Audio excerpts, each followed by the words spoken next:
Ciro presidente! Bom dia, pessoal. Muito obrigado a todos e a todas por terem vindo. Eu não estou cumprimentando as pessoas, agradecendo por terem vindo numa manhã chuvosa. Estou pronto? Posso começar? Só um minutinho, testar mais um pouquinho o áudio. Todo mundo bateu o branco aí, fez o foco Como é que direitinho. tá ali aí? Cadê o Ailê? Só um minutinho, o Ailê tá vendo aqui o áudio. Só um minutinho, pessoal. Nós vamos distribuir cópias para cada um de vocês dessa fala. Tá Posso ok o começar? áudio? Sim, senhor. Todo mundo ok aí, pessoal da imprensa? A gente vai começar, hein? Bom, mais uma vez eu quero agradecer a todas e a todos, aos jornalistas, especialmente aos profissionais de imprensa, e peço a sua permissão para ler um documento que eu quis formalizar decisões e posicionamentos absolutamente definitivos nessa campanha. Manifesta a nação. Na maioria das vezes em que o movimento nacionalista se levanta no Brasil, ele é destruído pelas forças do atraso ou se autodestrói por acordos eleitorais escuros. É um jogo de culpa-desculpa, trágico e repetitivo. Para esconder a culpa da renúncia covarde aos verdadeiros ideais de mudança, muitos se escondem na desculpa de que para governar é necessário uma aliança com as forças do atraso. E para eliminar, na raiz, a diversidade do embate democrático, tentam transformá-lo de forma artificial e prematura no embate de duas forças que utilizam falsos argumentos morais para se tornarem hegemônicos. Aqueles que ousam resistir, como é o meu caso, são vítimas das mais violentas campanhas de intimidação, mentiras e de operações de destruição de imagem. É o que está acontecendo agora quando estou sendo vítima de uma gigantesca e virulenta campanha nacional e internacional para a retirada da minha candidatura. Anotem e leiam os meus lábios. Nada deterá a minha disposição de seguir em frente a empunhar a bandeira do novo Projeto Nacional de Desenvolvimento e também a denunciar os corruptos, farsantes e demagogos que tentam ludibriar a fé popular com as suas falsas promessas.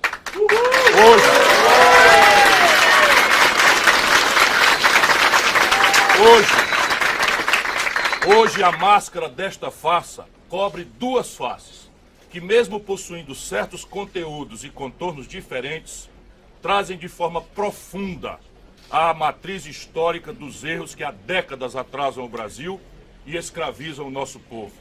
É essa matriz, escrava de um modo corrupto de governar e de um modelo econômico submisso aos interesses do mercado financeiro, que une Lula e Bolsonaro. Bolsonaro não existiria se não fosse a grave crise econômica e moral dos governos petistas.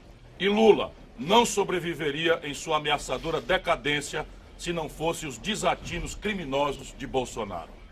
Mesmo assim, as máquinas poderosas do lulismo e do bolsonarismo estão conseguindo ludibriar a percepção popular, passando a falsa ideia de que apenas um pode derrotar o outro, e que este passo atrás é o único meio de levar o país adiante. Esse rito suicida tem um incentivo comodista e covarde de setores da mídia e da inteligência, que em uma mistura de cumplicidade, amnésia e medo, perderam a nitidez dos fatos, das causas, dos efeitos e de suas perigosas consequências. Reduziram o debate a um choque vazio e oportunista entre um suposto bem e um suposto mal, enquanto produzem a campanha mais sem propostas e sem projeto da nossa história recente. De forma deliberada, não questionam o fato de o Brasil vir adotando há 30 anos um modelo político baseado no conchavo, na corrupção e no toma lá da cá, e de vir prolongando a vida de um modelo econômico que entrega a riqueza do país para quem já tem muito e que distribui apenas migalhas para quem tem pouco. Em uma das engenharias financeiras mais perversas da história mundial, conseguiram transformar, de 2003 a 2021, uma dívida pública de pouco mais de 600 bilhões de reais em uma dívida que ultrapassa hoje 7 trilhões de reais. Mesmo que tenhamos pago, nesse mesmo período, outros 7 trilhões de reais. Praticamente a cada trilhão que pagamos da dívida, em lugar de diminuir, ela aumentou em mais 1 trilhão. Algo completamente absurdo, ainda mais se lembrarmos que as taxas de juros são definidas pelo próprio governo. Não por acaso, essa trágica engenharia financeira transformou-se em uma pavorosa tragédia social. Por estas e outras razões, O Brasil tem uma das piores concentrações de renda e desigualdades sociais do mundo. Aqui, os 5 mais ricos acumulam uma fortuna equivalente a tudo que os 100 milhões de brasileiros mais pobres possuem. E 5 bancos concentram 85% do mercado, o que lhes permite impor à população os juros mais altos do planeta Terra.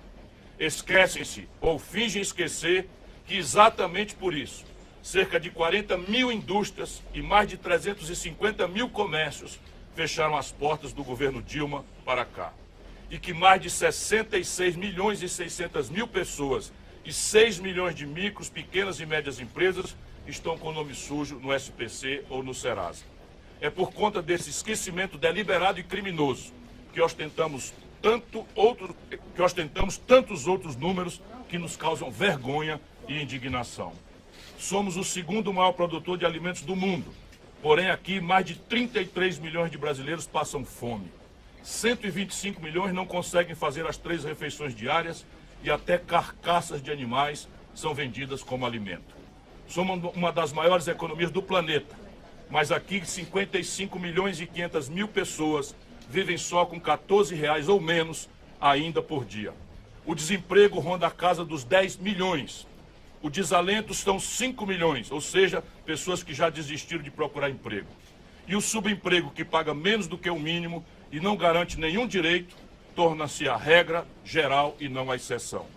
Lula e o PT passaram 14 anos no poder e deixaram o Brasil com os mesmos problemas que encontraram.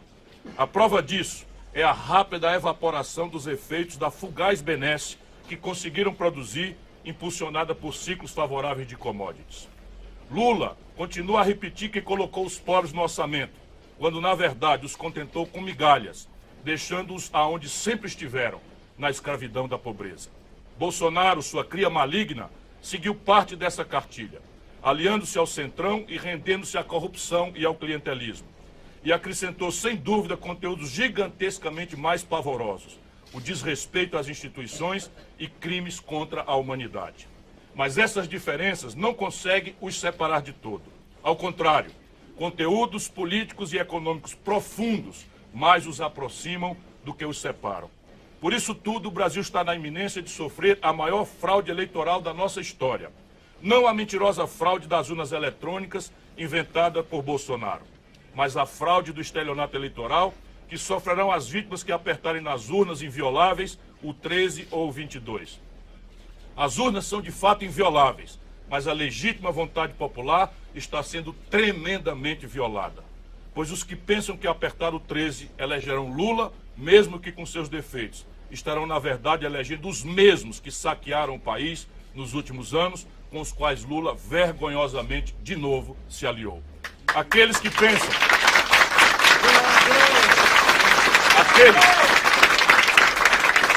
Aqueles que pensam que ao apertar o 22 elegerão Bolsonaro, mesmo que com as suas deformidades, estarão na verdade elegendo a outra parte da corja que saqueou o país em governos anteriores e que pularam agora para o novo barco que disputa com a mesma rota a reta de chegada ao caos.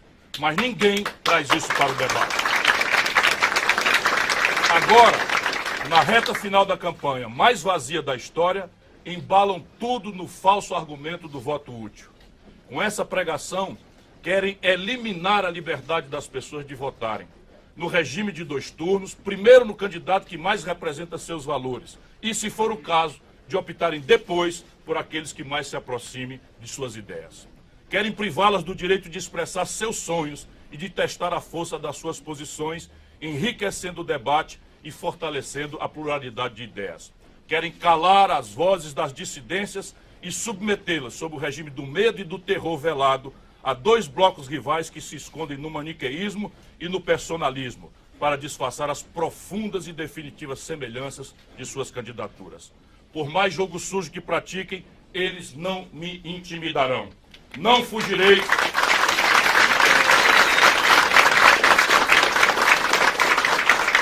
Não fugirei do verdadeiro embate democrático e não compactuarei com essa farsa. Tenho um compromisso de vida e de morte com a luta por um Brasil melhor e nada me amedrontará nem irá me deter. Minha candidatura está de pé para defender o Brasil em qualquer circunstância e meu nome continua posto como firme e legítima opção para livrar o nosso país de um presente covarde e de um futuro amedrontador. Com rebeldia e esperança, ainda podemos juntos salvar a nossa pátria. Levanta, Brasil!